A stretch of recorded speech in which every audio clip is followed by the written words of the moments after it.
మీ పేరన్నా? నా పేరు అసలు పేరు మొహమ్మద్ హామద్ అలీ. నిక్నేమ్ సంగారెడ్డిలో అందరూ అడ్డు అంటే గుర్తుపడతారు.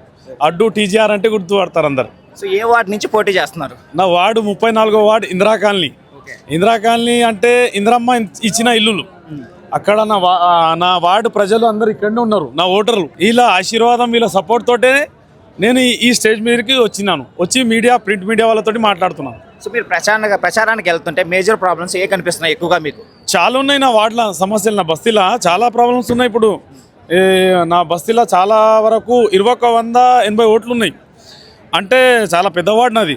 ఇప్పుడు డ్రైనేజ్ ప్రాబ్లం ఉంది, మురికి కాలువ ప్రాబ్లం ఉంది, స్ట్రీట్ లైట్ ప్రాబ్లమ్స్ ఉంది, ఎక్కడ చెత్త అక్కడనే ఉంటుంది.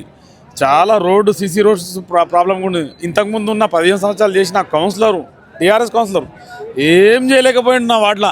అందుకే జగ్గారెడ్డి సార్ ఆశీర్వాదంతో నాకు ఈ టికెట్ కేటాయించారు.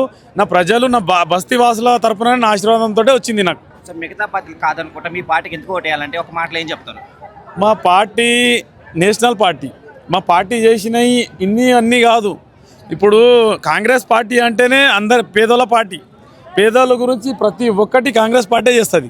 మీ అందరికీ తెలుసు. అది నేను కొత్తగా చెప్పేది ఏం లేదు. ప్రజలకు తెలుసు, ప్రింట్ మీడియా, ఎలక్ట్రానిక్ మీడియా అందరికీ తెలుసు. అది కావాలని కాంగ్రెస్ పార్టీపై కొన్ని దుష్ప్రచారాలు చేస్తున్నారు. వారికి మీరు ఇచ్చే సమాధానం ఏంటి? ఇప్పుడు మేము అధికారంలో ఉన్నాము, ప్రతిపక్షంలో ఉన్న వాళ్ళు కంపల్సరీ చేస్తారు కదా. అది చేయరా? వాళ్ళ పనే అది. ఇప్పుడు మా జగ్గారెడ్డి సార్ ఉన్నాడు, పేద ప్రజలకు అభివృద్ధి గురించే మాట్లాడతాడు, కానీ వేరేది ఏం మాట్లాడాడు మా జగ్గారెడ్డి సార్. నిర్మలా జగ్గారెడ్డి మేడం కూడా 6 గ్యారెంటీలో సూపర్ 6 పై మీ వార్డుకున్న ప్రజలకున్న అభిప్రాయం ఏంటి? అడగండి, మన ప్రజలు ఉన్నారు కదా, వాళ్ళకి అడగండి. ఇప్పుడు ప్రధానంగా చెప్పే సమస్యలు ఏంటంటే కాంగ్రెస్ గవర్నమెంట్ వచ్చిన సందైతే ప్రజలందరూ నా వార్డు బస్తీ వాళ్ళు 34 వార్డు ఇందిరా కాలనీ వాళ్ళు సంతోషంగా ఉన్నారు. ఎందుకంటే ఇప్పుడు సన్న బియ్యం తింటారు, రేషన్, ఇంకొకటి బస్సు ఫ్రీ. ముఖ్యంగా బస్తీలలో ఇప్పుడు పేద బస్తీలలో ఎట్లుంటుంది అంటే కరెంటు సమస్యలు ఎక్కువ ఉంటాయి.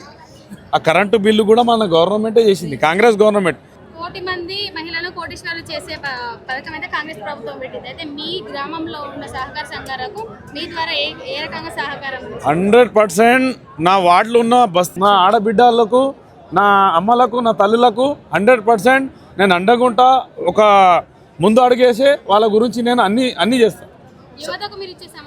యువతకు ఇచ్చే సమాధానం ఏంటంటే యువతలు ఇప్పుడు ఇంతకుముందు ఉన్న గవర్నమెంట్ జాబ్లు ఇవ్వలేరు, జాబ్లు ఇస్తా అని ఖాళీ చెప్పారు. నేను జగ్గారెడ్డి సార్ తోటి మాట్లాడి వాళ్ళకి ఏదన్నా పరిహారం చేపిస్తాను. ఎంత మెజారిటీ వచ్చేదానికి అవకాశాలు ఉన్నాయి? మెజారిటీ ఇప్పుడు కాంగ్రెస్ గవర్నమెంట్, ఇప్పుడు సార్ జగ్గారెడ్డి సార్ ప్రేమతోటి చాలామంది వేస్తారు. నేను అనుకుంటున్నా 100 నుంచి 150 వరకు నాకు మెజారిటీ దానికన్నా మించి వస్తుంది కానీ నేను అనుకుంటున్నా.